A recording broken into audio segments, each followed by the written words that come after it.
On this episode of Narcissist Apocalypse, we talk with an abuse survivor named Inez. And Inez was in an abusive relationship with a wolf in sheep's clothing. It's a story of love bombing, reenactments, empty promises, jealousy, sexual coercion, and abuse cycles.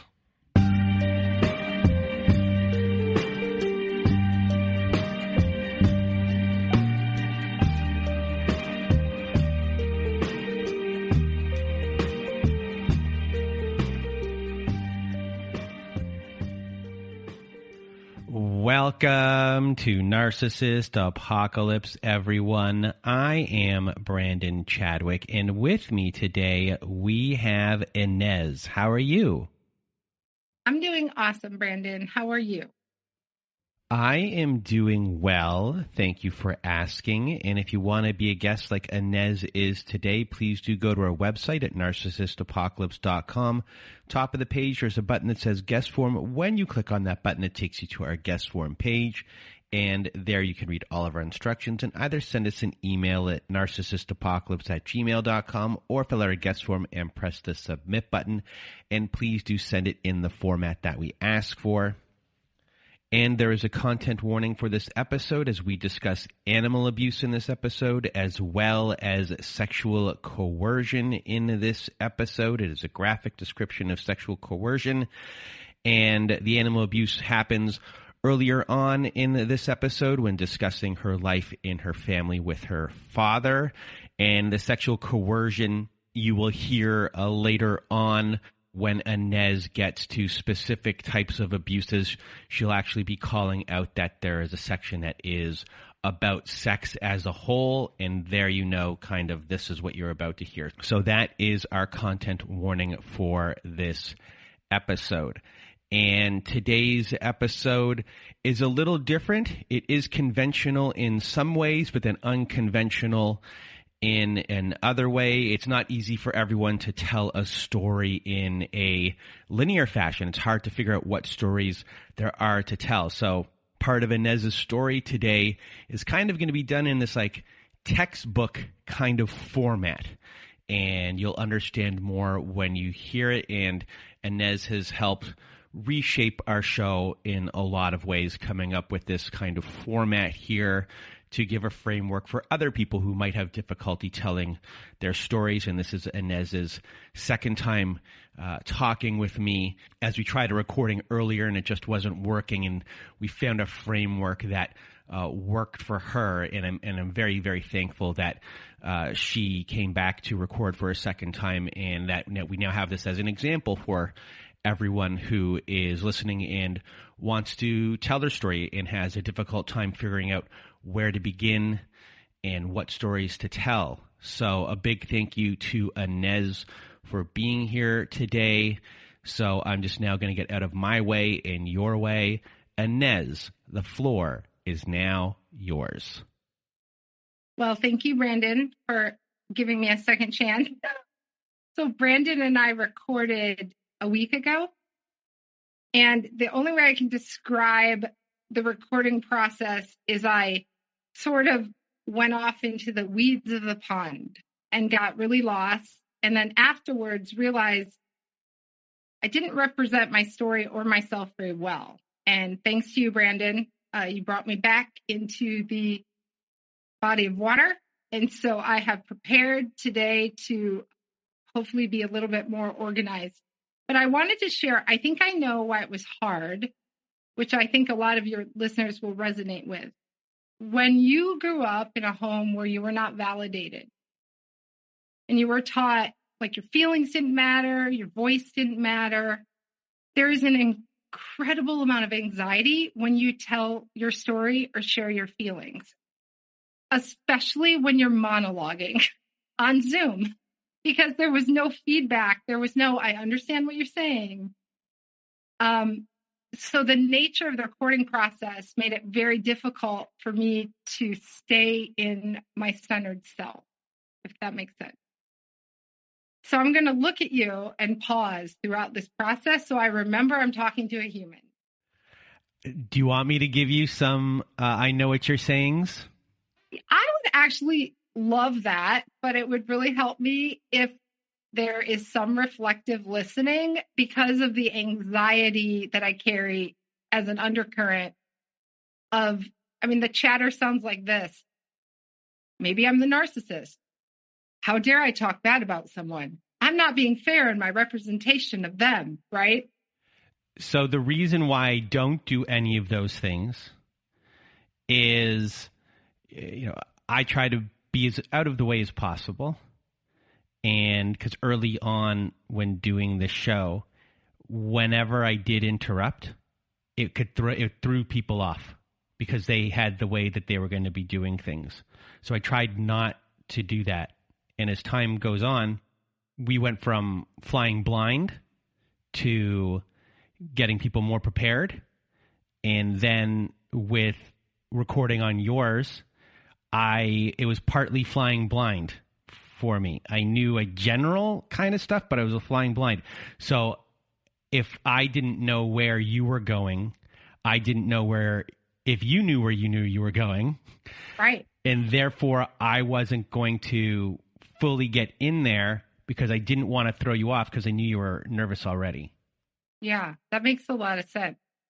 I welcome your interruptions, and I welcome if you have impromptu insight. I know you sometimes listen and find new insights after, right? But it would be helpful if this feels more like I'm talking to a friend or someone who at least has a backstory. I think you have 3.5 hours of backstory.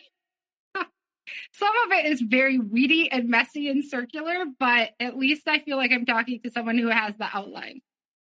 I will do my best for you today.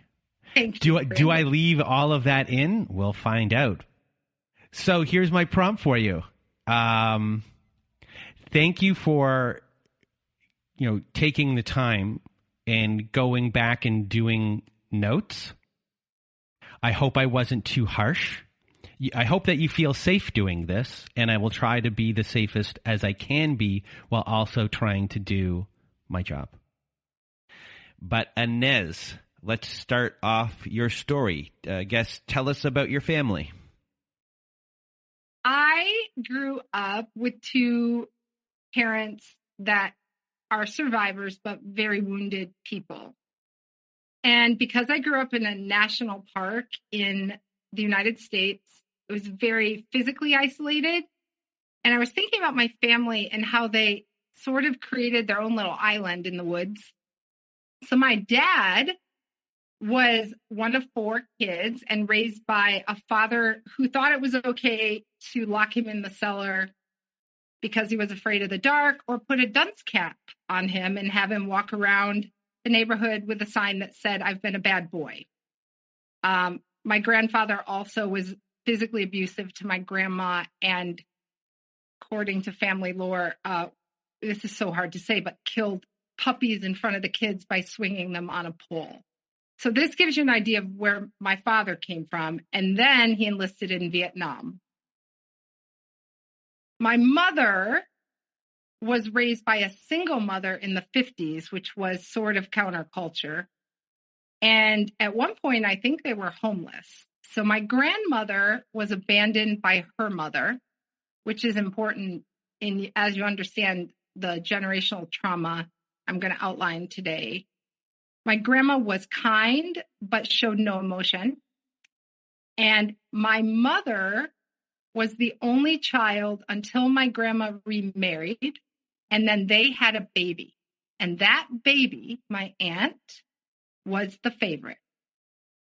And my mother would have been the ostracized black sheep, at least according to herself. And this is important because, drumroll please, I became the exact same thing.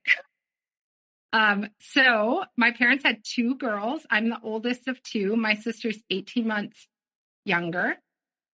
And my dad, on his good days, was funny, charming.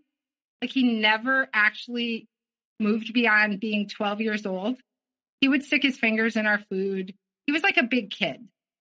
On his bad days, he was like a time bomb, where one moment things would be okay. And the next moment, dishes would be flying. So I was a highly sensitive kid. I would be labeled that HSP kid.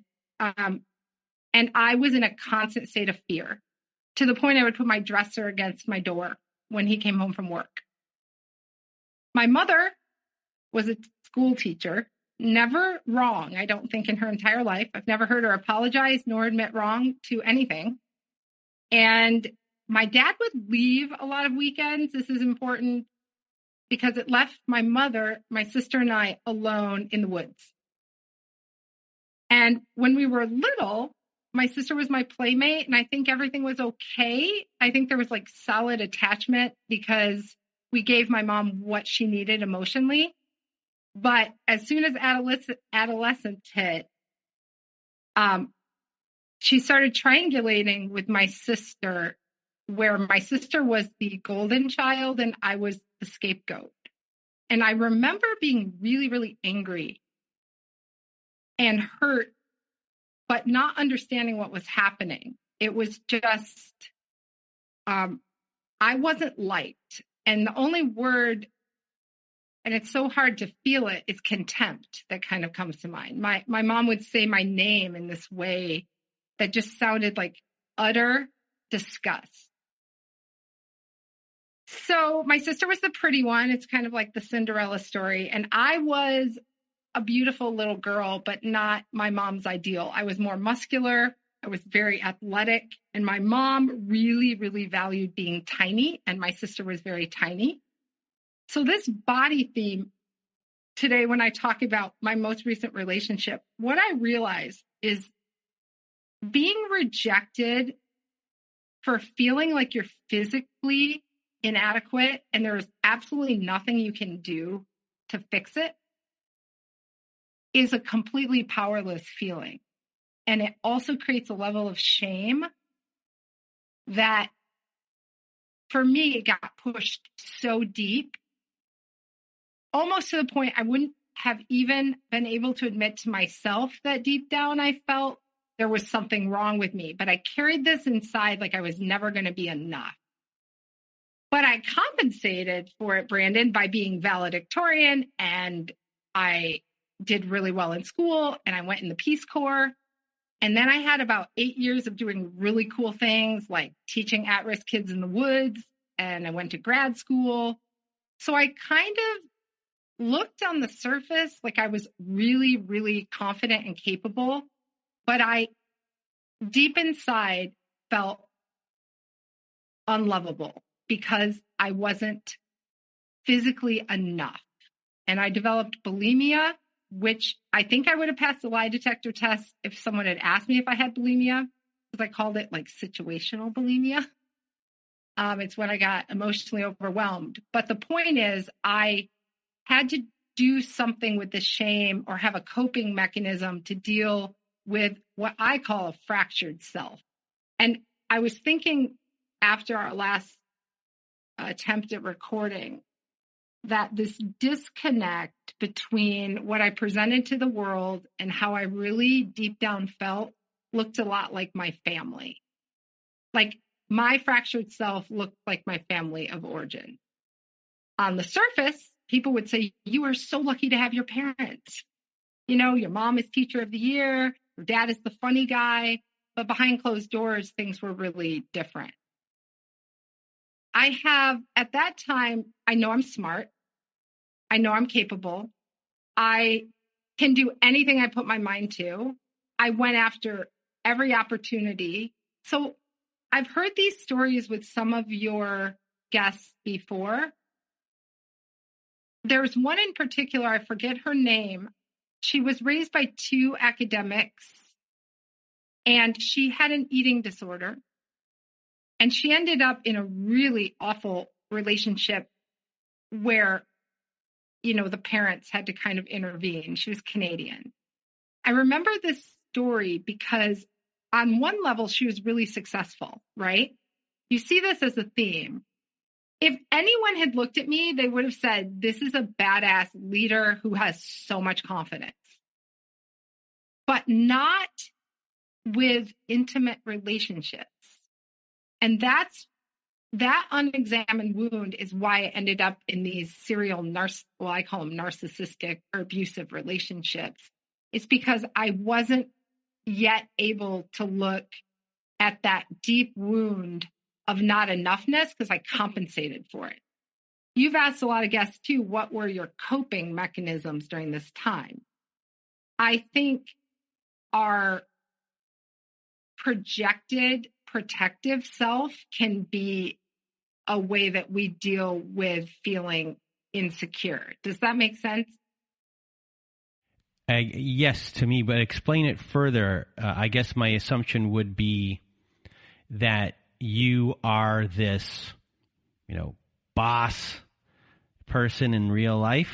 In real life, you are right. You are this boss person to the world, and in many ways you are, but it's also a part that you're playing, and that it's compensating for the person that was hurt a long time ago, for someone who is looking for unconditional love and acceptance and approval of the people that should be the ones that are giving it to you and taking care of you. And now when it comes to your self-worth and in relationships, you're going to have a tendency to react to this old wound, looking for that unconditional love figure. And you will want the approval of said person because you never got it when you were younger. And today we're about to hear your story where you put that approval and self-worth into someone else's hands. That is actually better than I could ever say it, Brandon. That's exactly it. And I think just to circle back to one more point of the wound, sort of, as I was thinking about what made me susceptible to falling for this last relationship after I had already had my aha narcissistic apocalyptic moment, right? How did I get sucked back in? What was different? What happened? And there's one other point that I think is important, and that's I desperately wanted to be loved unconditionally and believed deep down that in order for that to happen, I had to give all of myself and take nothing. I wouldn't have said that out loud, but that is the deep programming, is you have to do and do and do and give and give and give to be worthy of love, right?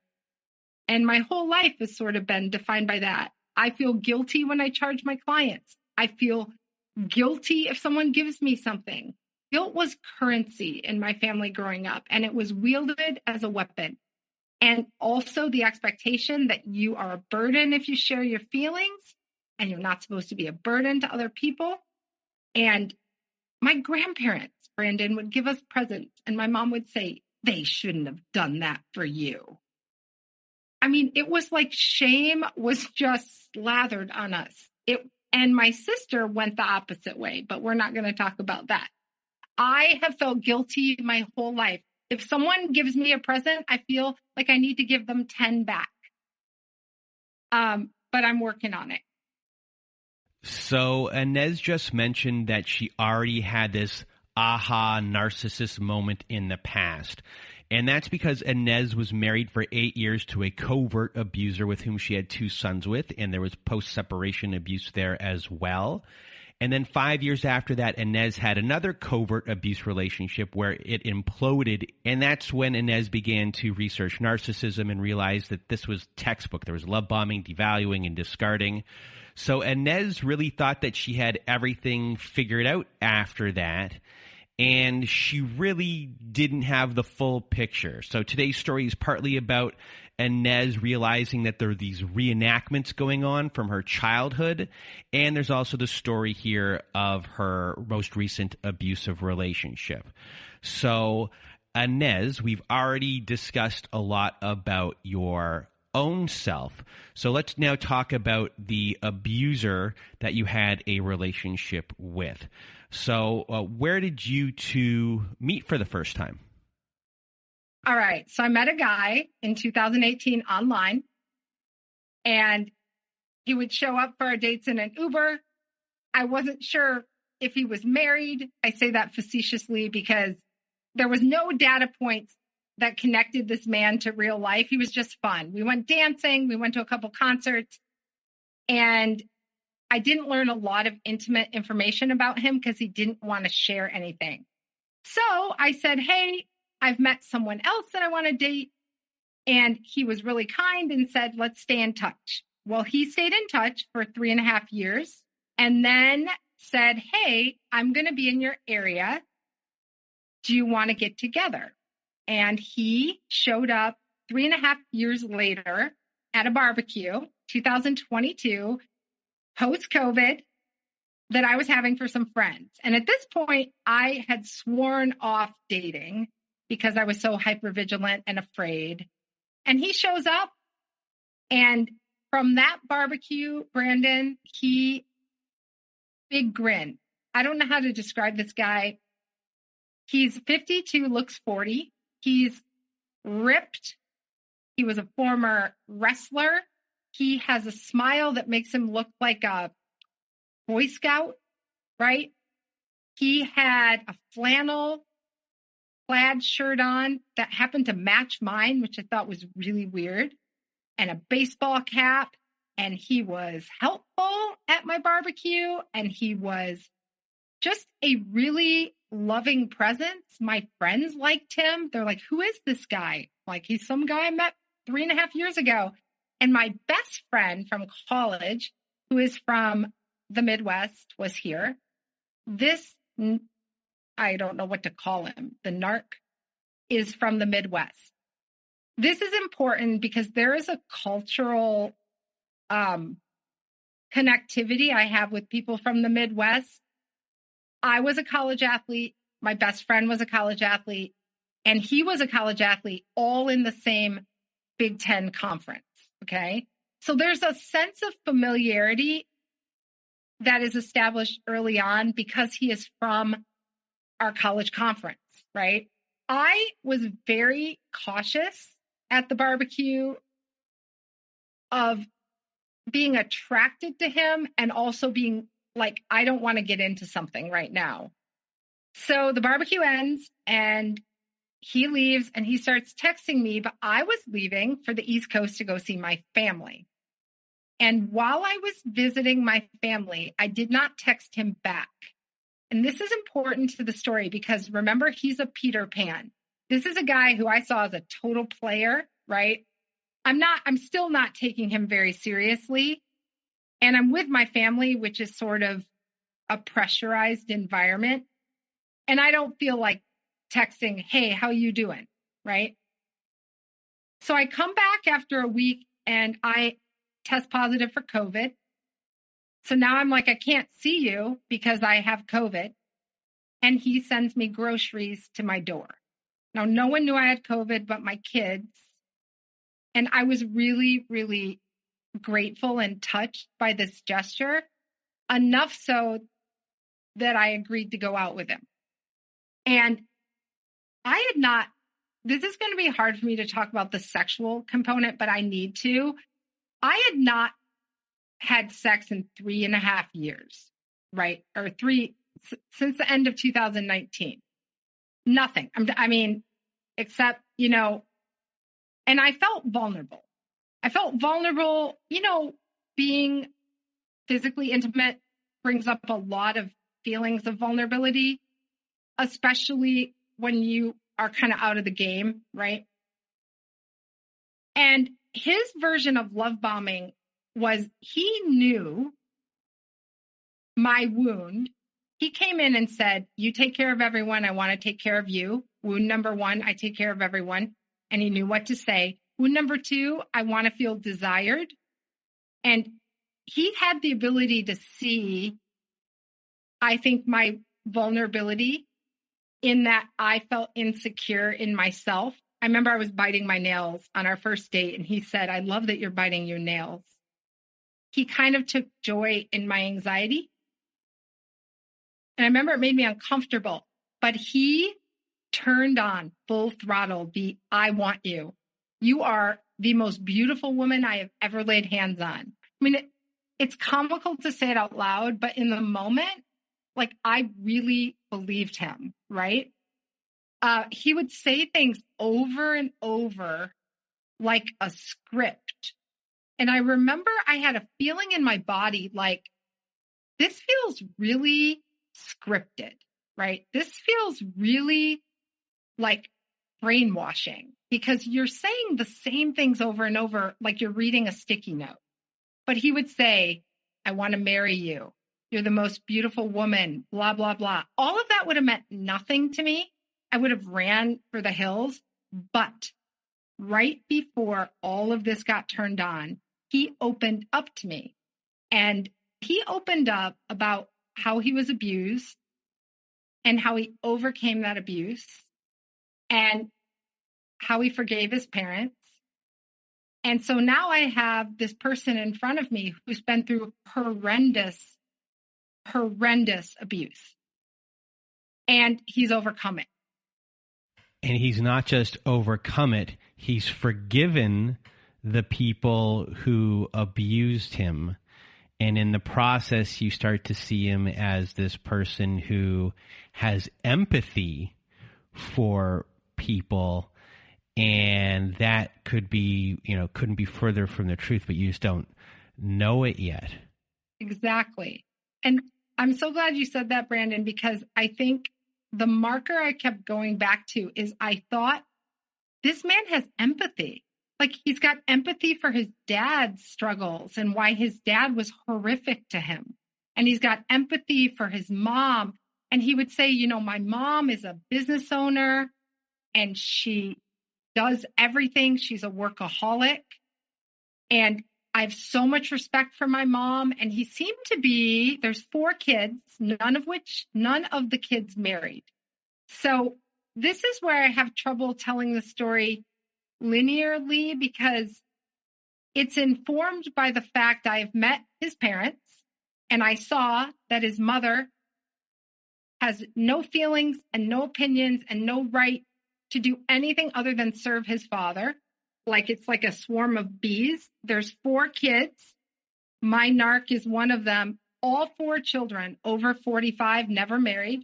They all live, except for my narc, around the dad and are just trying to fix or connect or do what the dad wants, right? So my narc, in a way, reminded me of my dad, and this is so hard to say. There were years where I couldn't even look at my father because I was so afraid of him. My dad is a Marine. He's a Vietnam vet. I have never dated anyone who was in the armed forces, and this narcissist was a Marine. He had been in combat in Somalia. He was so much like my dad that it opened up a place in me that I think felt so much compassion on such a deep level for what he had been through and what he had overcome, just like my dad, that it was equating my dad with him that I think kept me rationalizing his abuse early on. So it just sounds like there's this unconscious part of you that is saying that you just want love from your dad. I think you're right. And I think it's so hard consciously. I was like always happy when my dad was gone. I didn't even want him around. He was very scary. But we're biologically wired to want our parents to love us. And I had 2 parents that are incapable of love. They're absolutely incapable. And that realization has set me free in my adult life. But I had this wound, and going back to the body, here I am. I'm a business owner. I have a very rich life. I've got friends. I've done a lot of inner work. I run a run club. I'm taking really good care of myself. I meditate. When he meets me, I'm sort of, really invested in my own self-care. And I see this man who's like, I want to care about you. I want to take care of you. And for about the first 6 weeks, I think that's about how long it lasted, he showed me that he wanted to do that. He caulked my bathroom. he has a lot of skills with building and tools, got a lot of tools.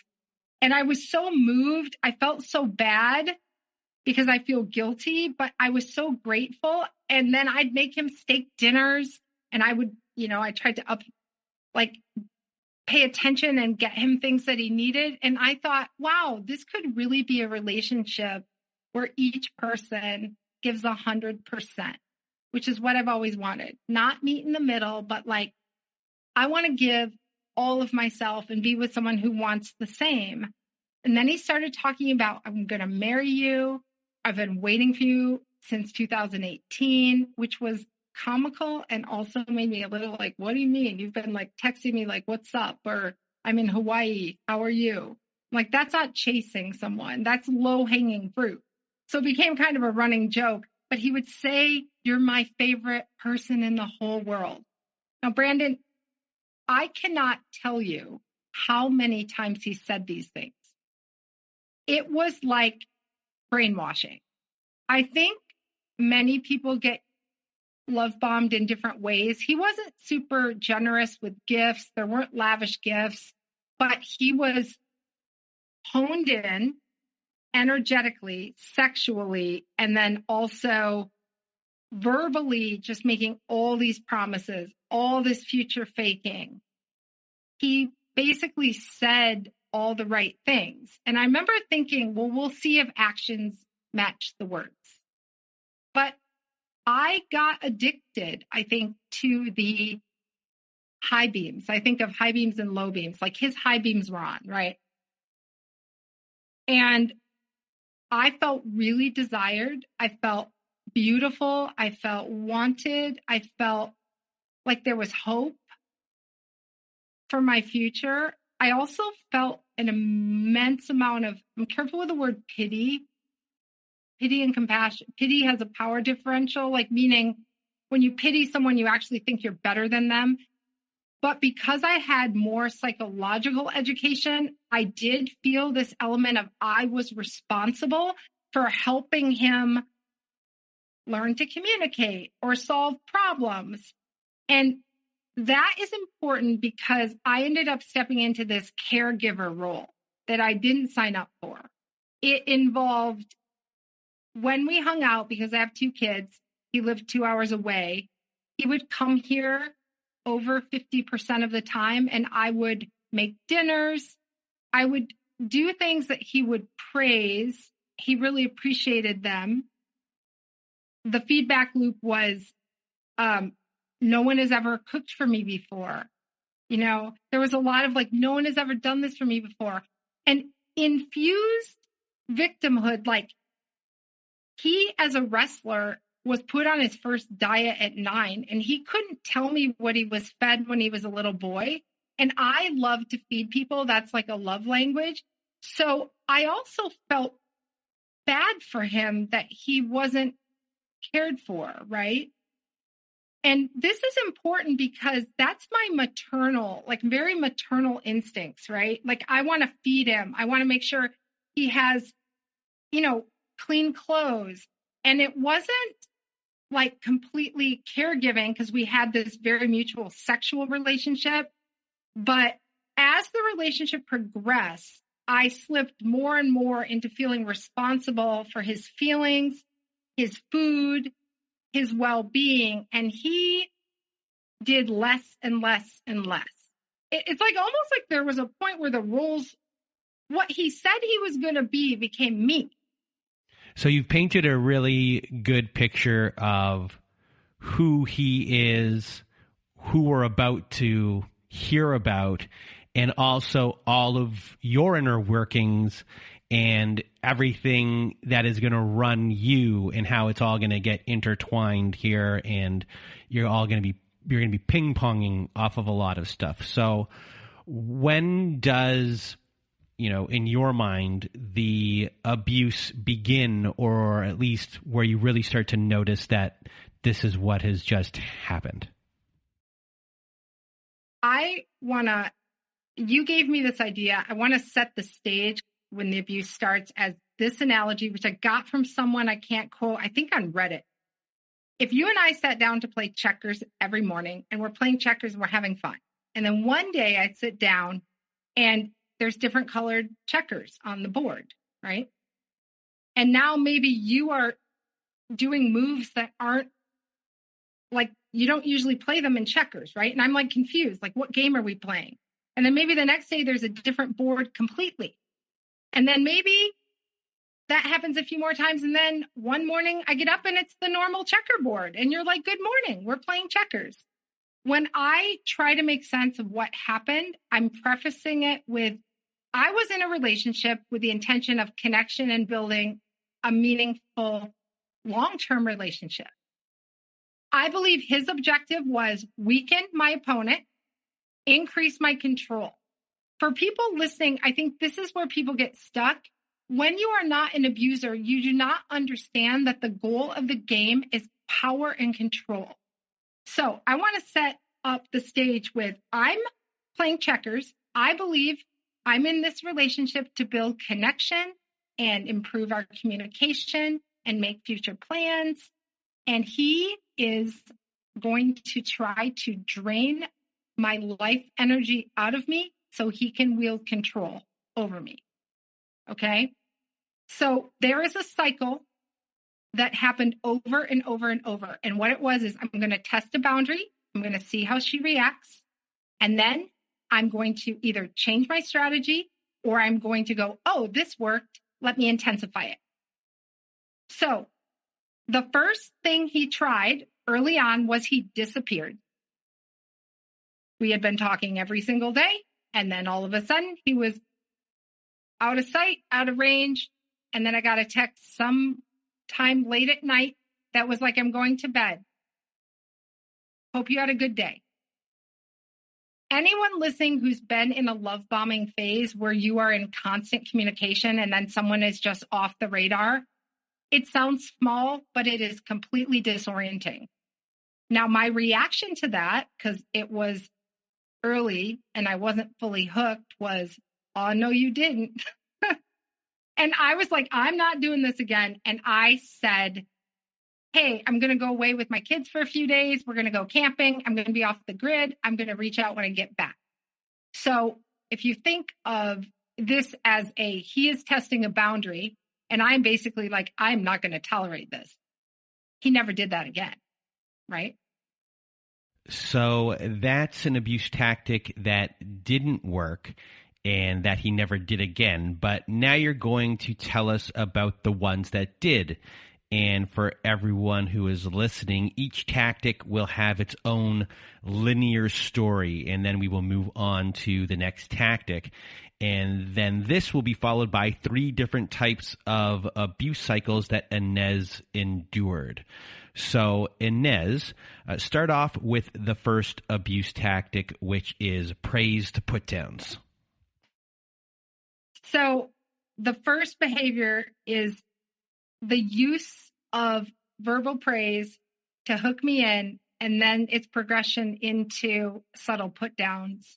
So it started with so much verbal praise. You're the most beautiful woman. I've never been with a woman as beautiful as you. I'm so lucky. You're my favorite person in the whole world.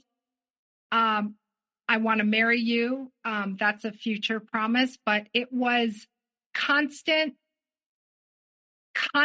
just salve of, I love you, I love you, I love you, I love you. That was like month 1 or 2. And then by month 3, like most relationships, that gets a little bit less. But then there were a couple name calling incidents where now he called me a bitch, which was really, really scary when he got angry. And then he started to kind of pair, baby, I would love you if you gained 150 pounds. I would throw flour on your lady parts to find your, I can't even say it, right? So he would pair, like, I'm going to tell you I'll love you no matter what, and objectify you and make you feel like a piece of meat, right? It's so hard to explain. So I would kind of laugh, but in my belly, I didn't feel right.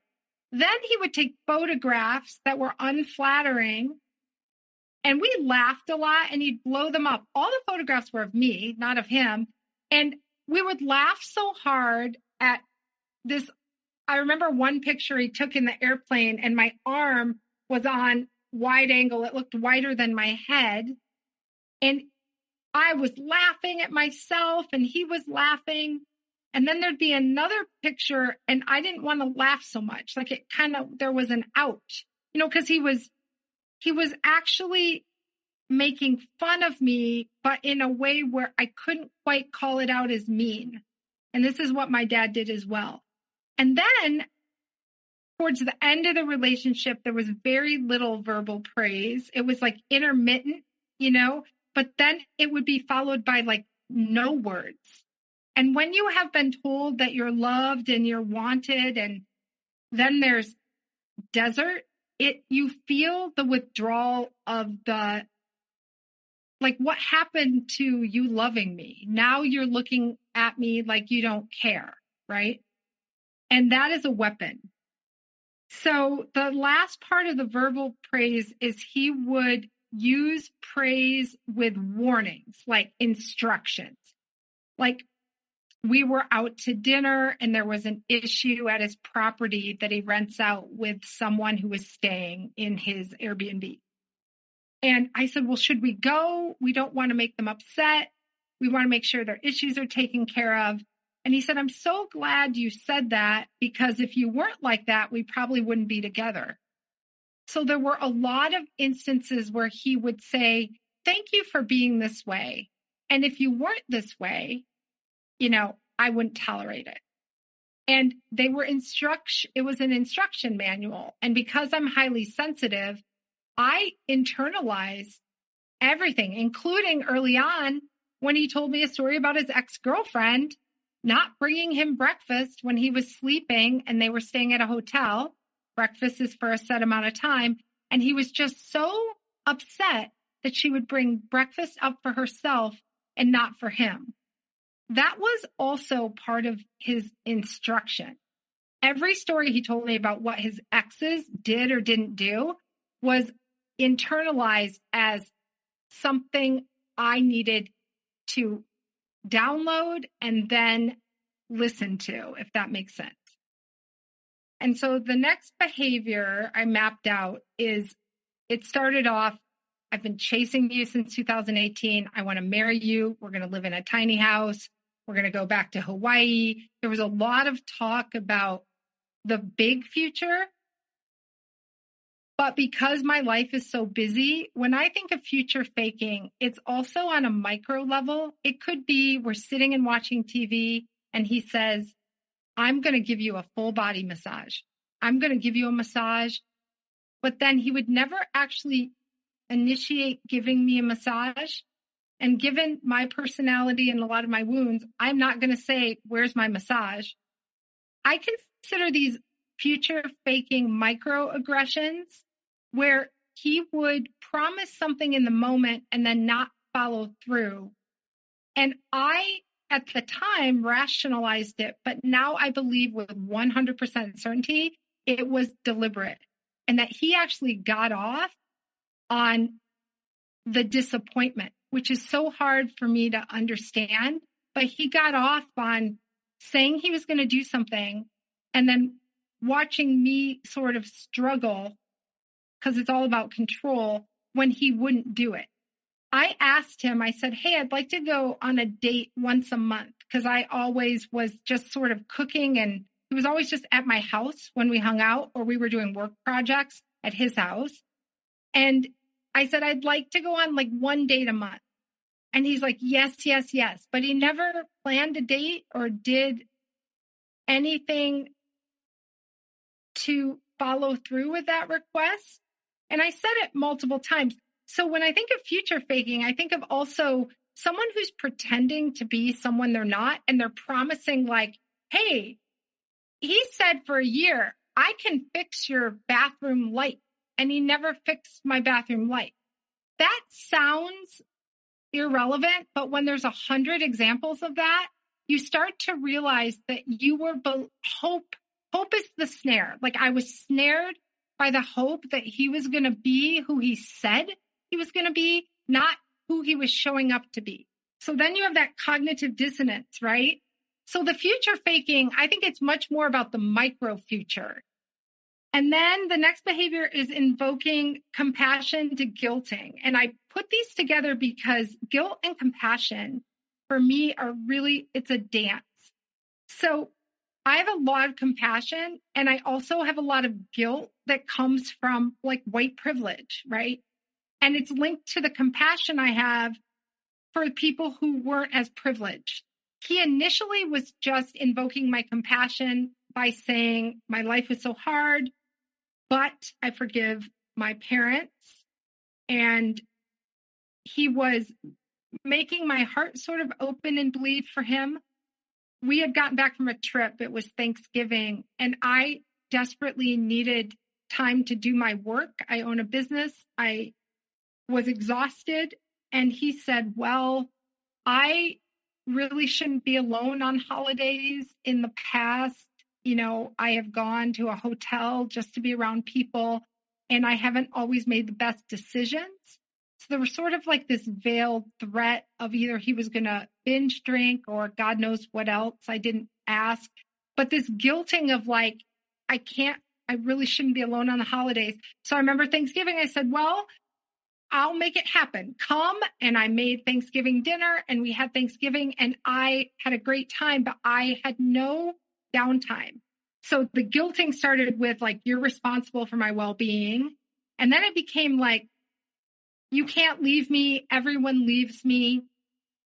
And by this point, I'm totally sort of hooked in the relationship. I wouldn't fall for that initially, but then it becomes like, I have a history of self-harm. I wanted to die when I was 7. No one loved me. I was abandoned. And now how are you going to abandon me too? So I felt like I couldn't leave him because I was giving, it would be like, I didn't want to feel the emotions in myself. I couldn't live with abandoning someone who seemed so broken. And that is so hard to say out loud, but that is not who I saw in the beginning. But this progression of, you have a lot of compassion, and now over time, I'm going to make you feel responsible for my well-being and my feelings. And he would say, we forgive each other. That's what we do. The expectation was that no matter what he did, I was still going to be there to take care of him, if that makes sense. I cannot tell you, because it is so linked to old wounds of guilt, of like so much. I felt guilty for breathing, and I felt responsible for everyone around me. And now I felt responsible for him.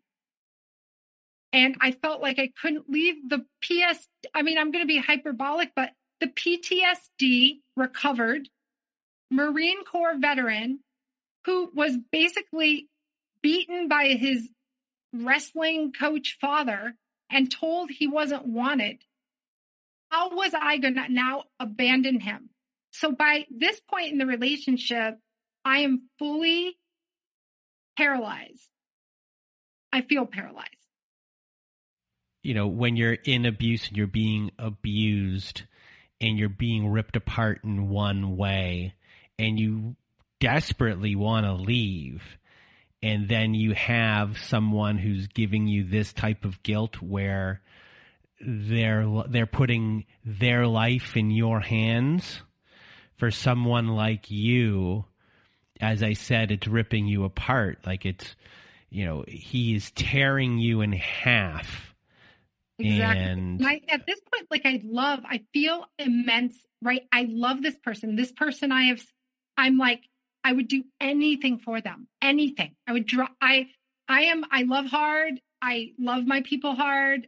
I have a lot of liabilities, but I know how to love well. And I now am just bought into the fact that he just needs more tools, or we need to go to a week therapy, or like, I'm still in this, I'm going to fix it. there's a solution. We're going to make it better.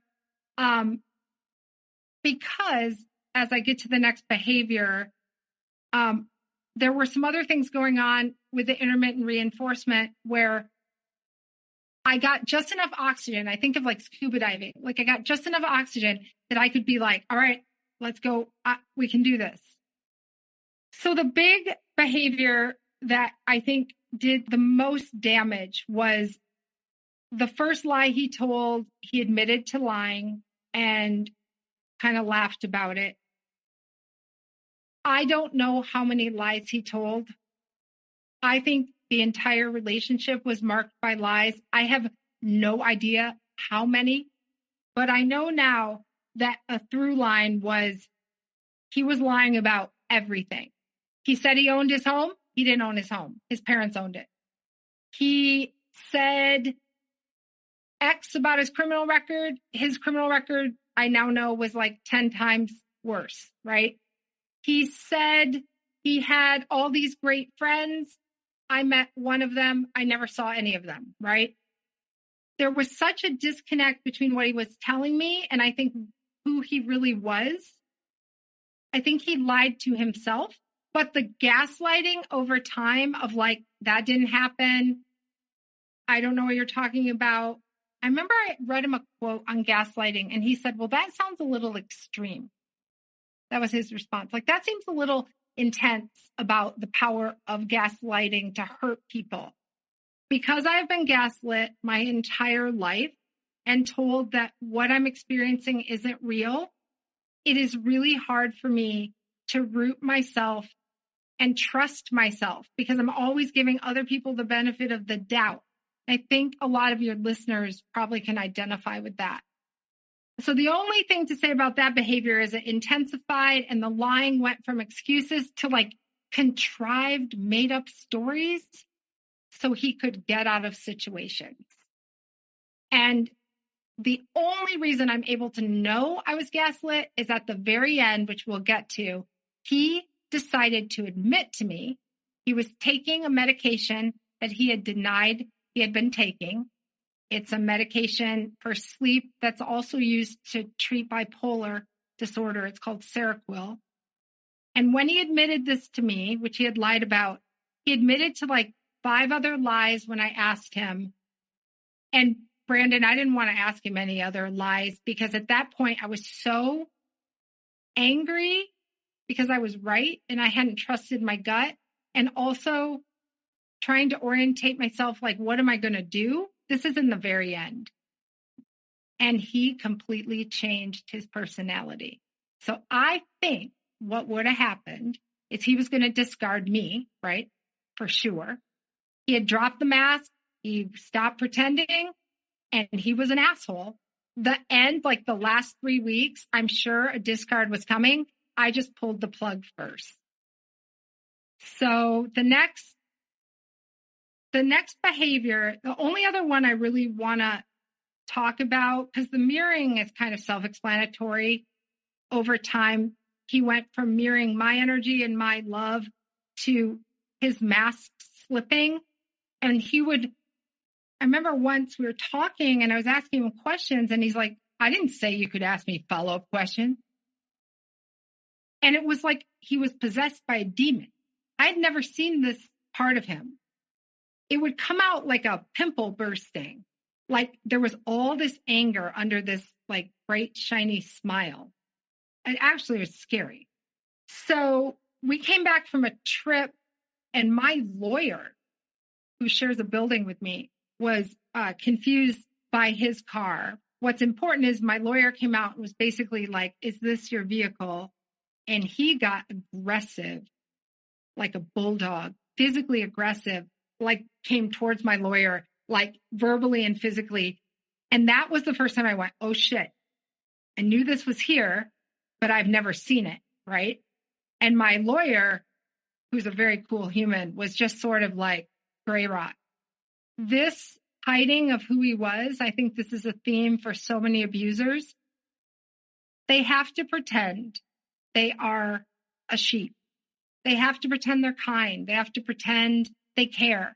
And it's so difficult to see the initial flashes of the wolf, because it's like, I think I said this in our first recording. If you're walking through a desert and you've been in a desert and you've convinced yourself you see the sand and the lizards, and then all of a sudden you see a fish, your brain goes, well, that can't be a fish because I'm in the desert. And that's what it feels like when you see these, like, it is like a completely different person. And you're so confused that your brain actually just throws it out. Your brain just goes, that didn't happen. It's so difficult in retrospect to understand how your brain makes sense of reality. But your brain just throws out the variables it doesn't want. So the next behavior would be control and jealousy, especially with other men. So in the beginning, he presents himself as a super confident, good looking, easygoing, like boy's boy, and really not controlling at all. Like, I'm going to go out with my friends. He's like, have a great time. Well, that person disappeared. So it first showed up as he didn't want to know anything about my past relationships. He was really like those flashes of anger. He didn't want to even know the names or anything about who I had dated. Now, I wouldn't have shared intimate details, but this was definitely like, I don't want to acknowledge to myself, me as him, that you dated someone else. I don't want to think about you being with anyone else but me. And I remember I was like, well, that's kind of weird because we're in our mid 40s, like, okay. And then it went to, we were on a trip and we were hiking. I talked to everyone, by the way. I talked to I'll find out the waitress's life story. I'm someone who really enjoys connecting with people. It's part of my personality. We're on a hiking trail and there was a group of men, and I only described them because they were, if you look at men and think harmless, they look like they were straight out of Caltech. I'm an engineer. They look like my engineer people. And all I said was, hey, what kind of fish did you see in the water? I have a biology background. I was really excited to see the species. And they told me what they saw. And then he got livid. He started walking ahead of me, giving me the silent treatment. And I was like, wait, what's happening? This is like month 3. And he was upset because he felt disrespected that I had talked to men on the trail. And he also said, it's not safe for you to talk to any men on the trail. So then I'm like, is this from combat? Is this PTSD? I'm rationalizing it, but I felt controlled. And I remember there was a part of me that was really like, you can't tell me who to talk to on the trail. And I'm asking about fish and you're with me. But I also was like, you need to respect what his needs are and try to understand where he's coming from. So I said, I need to understand. And I got out of him. He felt disrespected. And I was like, I'm so sorry. You felt disrespected. And I will not talk to anyone else on the trail if we're hiking again. So I kind of acquiesced, but there was this tension in me of like, I don't like this. I feel controlled, but I also see that he has issues I don't quite understand. And I was blaming it all on his history with combat, right? I was rationalizing it. And then it got to him attacking me for looking at a guy, right? Which is very typical, where he would be like, why'd you look at him? And I'm like, where's this coming from? Like, I have ADHD. My eyeballs are usually like looking for squirrels. And I felt when he did these things, like attacked. And there were times I just walked away. Other times I tried to understand. And then towards the end, I would get angry. And we'll get to that in the cycles of abuse. Because I felt like he was accusing me of something I didn't do. And it was harmless. I felt like he was picking a fight with me to get a reaction out of me eventually.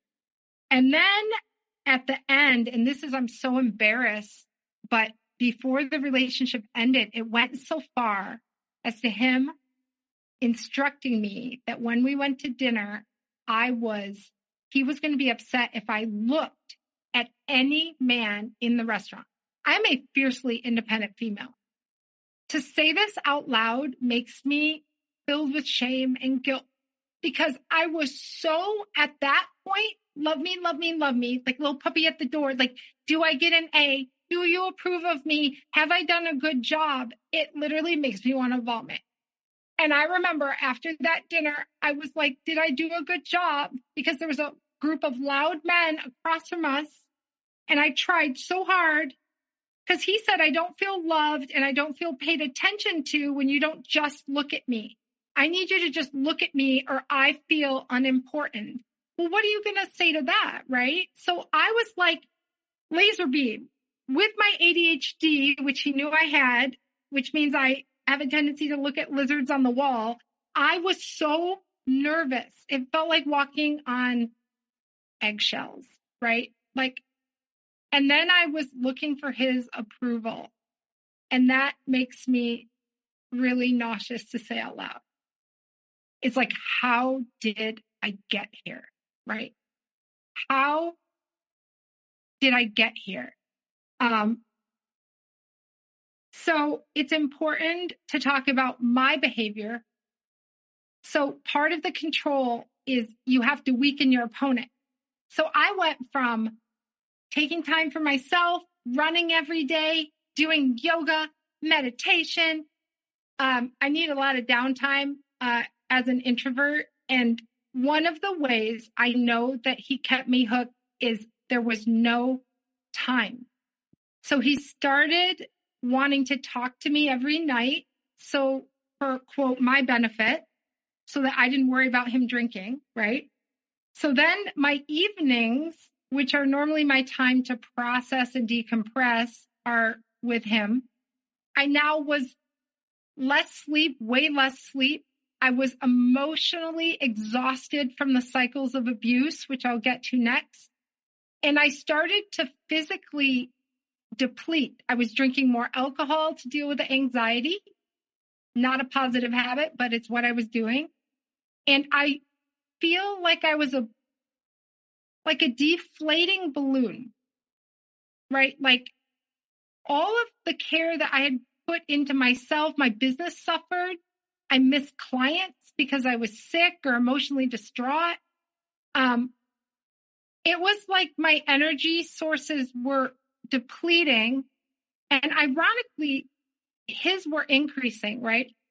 He almost was happy when I was sad, which I'll get to in the abuse cycle, but I started doing a lot less self-care, and it was gradual, but it had an effect on my ability, I think, to have enough energy to really assess what was happening. And you asked me when we first recorded, you didn't use the term ironic, but I had the education about narcissism. I've done the download of the lots of it, right? And I still got in this relationship. And I have asked myself the question, why? And I think that this decrease in self-care was a big part of it because I didn't take the time to step out of it. So I think we've gone through, there were a lot of abusive behaviors, but those are the main ones. The last one is sex, which is really important because it's one of the ways I was hooked in this relationship. It went from being really, really good. So in the beginning, it's a match made in heaven. And then over time, it was obvious that when I tried to set a boundary, I was going to be punished. Meaning, if I said I don't want to have sex, he was slapping himself on my face trying to get me to have sex with him. And sexual coercion comes in many, many forms. And even though he was laughing and then he's like, I'm sorry, I've just really, you're just so desirable. It didn't feel good in my body. And so the pinnacle of sort of when I had an aha moment was we were on vacation and we I said something to the effect of, I wish you were more attentive. Now, I had never given him any feedback sexually that wasn't positive. And his reaction to that comment was, well, I guess you just ruined our relationship. And I knew in that moment exactly what that meant. It meant you have a purpose here, and that is to build me up and prop up my false self. And the minute you tell me that there's room for improvement, you have burst my bubble and you are no longer useful to me. I knew it in my belly. I couldn't have said it like that, but I knew what he meant when he said, well, you just ruined our relationship, because I told him I wish he was more attentive. And then at the end, as the sex theme goes through, by the end, there was an incident just before what I think would have been his discard, where I felt completely objectified. We were in a bunkie cabin in the woods visiting my family. We had not had any alone time together, and he basically used my body to get off. And then afterwards, when I said I was hurt, he got angry, stonewalled me, and didn't talk to me for 18 hours. So I was punished for saying it hurt. Now, I wouldn't have stayed in this relationship, but the cycle, which we're going to get into next, is that then he would come back well after the fact and he would apologize. And he would have all the right words. And a lot of them were my words, my therapist speak or whatever. And he would use all the right words. But it was after I was so depleted and hurt and stonewalled or not talked to or verbally threatened. And then he would come back and say, I'm so sorry. And that is one of the cycles. So there were 3 main cycles of abuse that repeated over and over that I identified. And the first was if he felt slighted. And slighted could be as simple as this story. I had gotten tickets to a fundraiser. They were given to me. And on the day of the fundraiser, I realized that I might have only been given 1 ticket, and I was under the assumption that I was given 2. And I thought, well, there's always a solution. We either have to sneak him in the back gate, or I'm going to pull some strings to make sure I have an extra ticket. I solve problems, we're going to fix it. So I went to him and said, hey, we may have to sneak you in the back gate. I was being funny. And he erupted in rage. I was so caught off guard. I was like, I thought he had misunderstood me. I was like, wait a minute. And he kept saying, did you know you only had 1 ticket? And I said, no, I thought I had 2. Mind you, everything we went to was always something I planned or had tickets to. So there's this element of entitlement underneath it all, right? Like, this isn't his event. I said, oh, I'm so sorry. I didn't know. For 5 hours, it was like word salad, circular conversation. My body was shaking. I didn't understand what had happened. This is just one example of, it felt like he didn't even speak English, because I'm like, you're not understanding. This isn't personal. I'm so sorry. I didn't know. And he felt unimportant and slighted. So when this would happen, he would punish me with word salad, meaning exhausting conversations that go round and round and go nowhere. Silent treatments, gaslighting. He would call me names, or he would minimize my emotions. And then I would end up getting frustrated, confused. I would apologize. I would wonder if I'm the problem. And then eventually in the relationship, I would get angry. And that's in like the last 2 months. And I'm going to pause on that, because that anger reaction is a way that that's another abuse cycle. So I'm going to focus on the fact that when he felt slighted, he would punish me. And what it felt like is, how dare you not put me first? Or if it was anything where he didn't feel like he was on the pedestal, which I didn't realize until later. And then over time, over the relationship, what would happen is the punishments would get more intense, or the silent treatments would get longer. And he seemed to get more sensitive. So this fake persona in the beginning of being easygoing, and he was cool with changing plans, and he understood I had kids, that all changed over the course of the relationship. The second cycle of abuse, which was the most brutal for me because it's my core wound. There was no room for me to have feelings growing up. Expressing myself is extremely difficult because I'm so used to not feeling validated. And then when you're not validated, you don't feel safe. So I remember distinctly the first time I had the guts to share that he had hurt my feelings. It was like month 3. This is a big deal for me. And I've read a lot of books. And I'm telling you, Brandon, if you could do it textbook, this is what it sounded like. This is going to be really hard for me to say and probably really hard for you to hear because it's hard for me to share my hurt.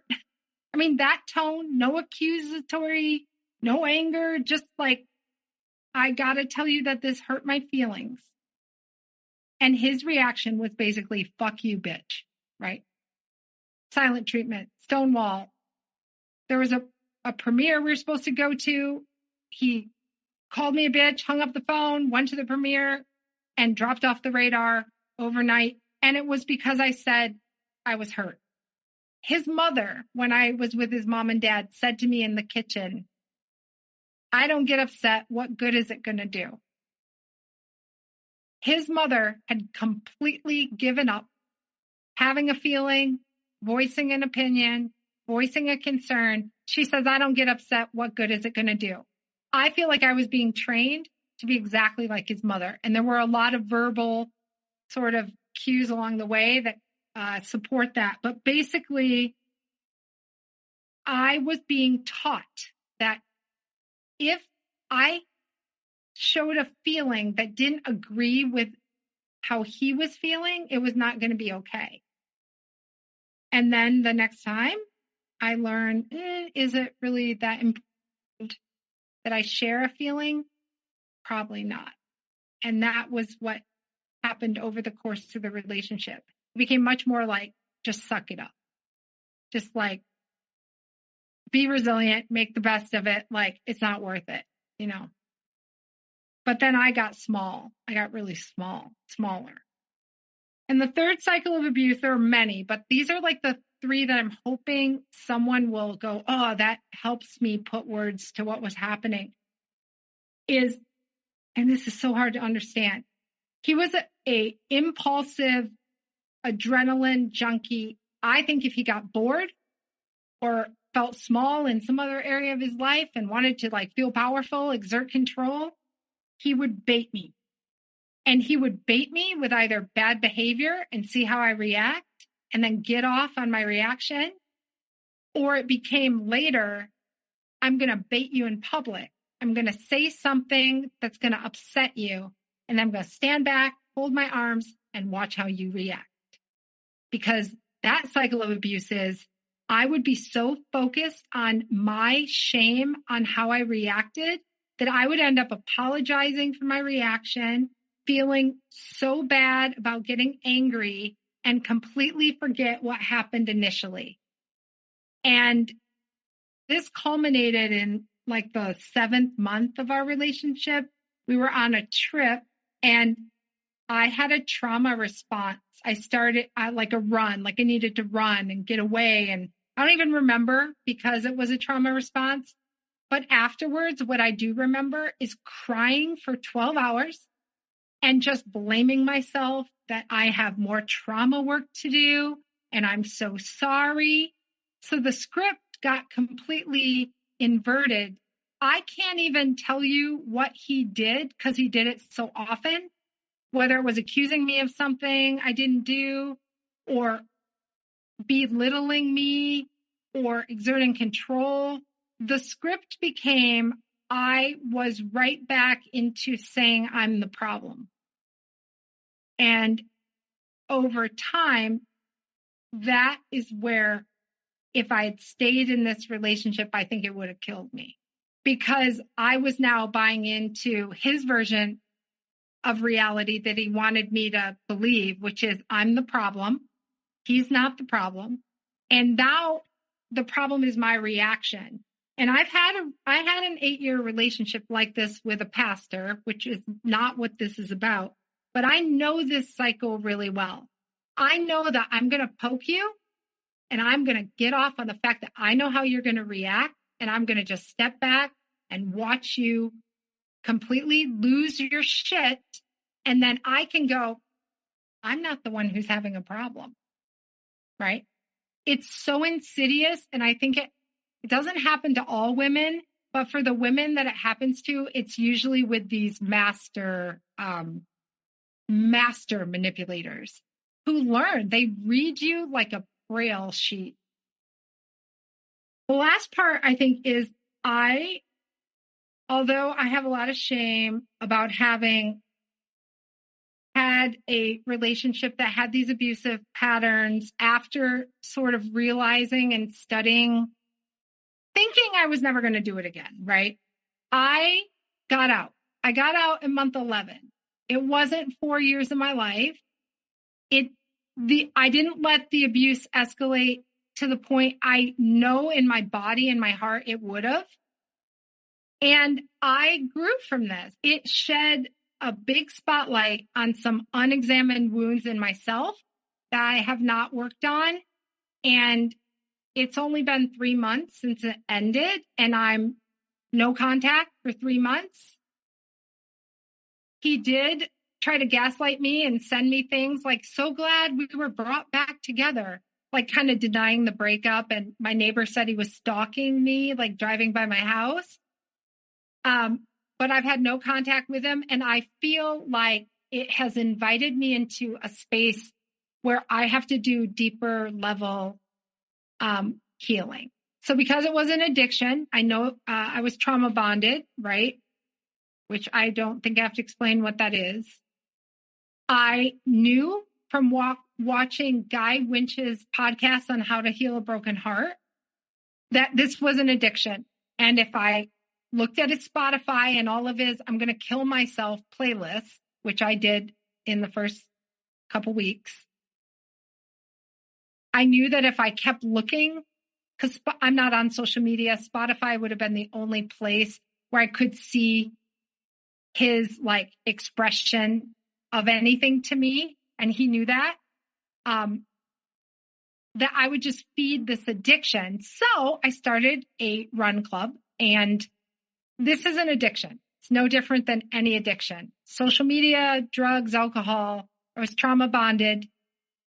You cannot feed the addiction. So this podcast is so important for me. You are so important to me, Brandon, because this is my epitaph. Doing this podcast was deliberate. I reached out to you. I'm so grateful. I'm so grateful for the people that have shared their stories on your podcast, because I'm using this sharing of my story as my final punctuation of this learning experience, this relationship. And I immediately filled my schedule with self-care. So I started a run group with some really amazing, I call them misfit toys. Most of these people have not been running, right? And we had our second run this morning, and we're doing a trail run in 10 weeks. So I sort of diverted my focus to other things, and also the benefits of exercise for dopamine release is very much like what happens when you're trauma bonded. So my advice is care for your body well, don't eat a lot of sugar, exercise, meditate, take care of yourself. It's so hard not to ruminate and go back over things. But the longer you do that, the longer you delay healing. Well, Inez, I want to thank you for being here with me today for a second time. You told your story in a different way today, in a way that we haven't done things before. Or if we have done them, I don't remember doing it in this way before. And to go from our last recording to this one and how you laid things out, I think for a lot of people out there who have a lot of trouble on knowing where to begin to tell their story, how to tell their story, how to tell an effective story. And we're trying to keep people to listen to your story the whole entire way through and to learn from what you have to say and to validate someone's experience, to give them language as well. And it's a difficult thing to do. And you were in a relationship that was, less than a year. And we're also telling the story of your backstory of where you came from. And there's some people that have 20-year relationships, 30-year relationships. It's hard to pick what is the story do I tell? What is important? What is not important? And today you gave a framework and a different way to tell stories. And it's clear the way you did it, the way you're able to kind of break down, this is what I want people to learn. And this is how I'm going to show it to you. And you were a teacher today, and a lot of people learned from you, and you are helping a lot of people by just sharing your story in general, but you've just helped the show in a huge way, and so many other people out there of a different way to put their story together in a way that we haven't been doing it before. So I thank you for being here today by helping me, helping everyone else, tell stories in the most effective way and easiest way, because it's not a one size fits all. And I've been trying to fit people into a one size fits all. And it doesn't work like that all the time. And sometimes you learn from when things kind of implode. And in our first one, I knew it wasn't going the way it was. You know it wasn't going great either. And sitting there and kind of talking with you and trying to figure out like what is the best way to go about it. And it's hard to translate that. And I can say a lot of words, and sometimes it's just words. This is visual as well, like what you've written down. It's hard to say things and be like, because it makes sense in my head, it should make sense to you. And so what you gave here today is fantastic, and it's just wonderful. And it's going to be able to help so many other people out there. So, a big thank you. You've changed the show. Well, I have to say this, Brandon. This came from you. So I think there's a dance. I didn't feel comfortable with you when we first recorded. And you said a couple things that allowed me, I think you gave me permission to think in a different way and gave me some inspiring ideas. And this framework helped me heal. So thank you for being part of that. Well, we work together. We did. We were a team. We were a team.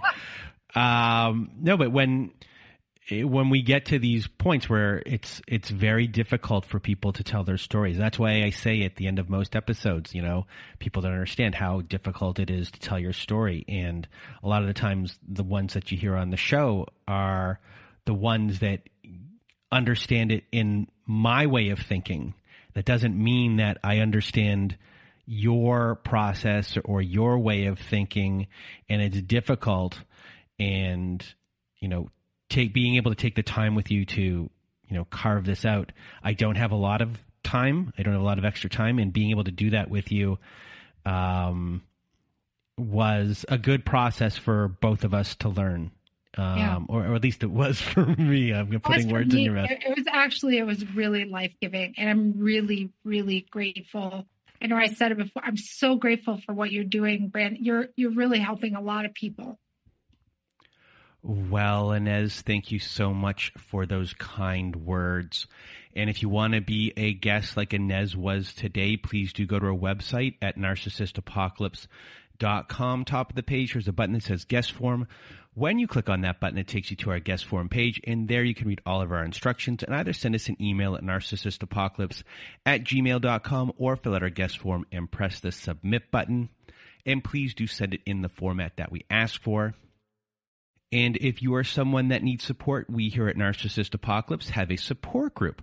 So at narcissistapocalypse.com, top of the page, there's a button that says support group. When you click on that button, it takes you to our very own safe social network. And inside, you'll see that we have Zoom meetings every Wednesday night, Thursday afternoons, and Saturday nights. We also have forum boards for you to post on to get the validation that you need from survivors just like you. It is a wonderful group of people on there, so you can share your experiences with all of them and make friends as well. So if you need support, join our support group today. And if you need even more support, please do visit our friends at domesticshelters.org. At domesticshelters.org, they have articles and resources to help you make sense of what you are dealing with. They have every phone number and email address and web address for shelters and agencies, no matter how big or small the town you are in. Domesticshelters.org has it there. It is a wonderful free resource and organization. So if you need extra support, please do go to domesticshelters.org. And we have a new friend to the show, and it is a place called Shelter Movers. And Shelter Movers can be found at sheltermovers.com. And Shelter Movers helps survivors of domestic violence transition to a better and safer life. And it is a volunteer organization, a donor-supported charitable organization as well. It is currently only in Canada, but they are looking to move into the United States. And what they do is they help coordinate moves for people who are getting out of domestic violence. They help you to safety and get all of your things out of your home and into storage, all of your belongings into storage. And they can do this for your pets and livestock too. It is a wonderful organization. So if you need help from them or just want to donate to them, please go to sheltermovers.com. And that is it for today's story. So for myself and Inez, we hope you have a good night.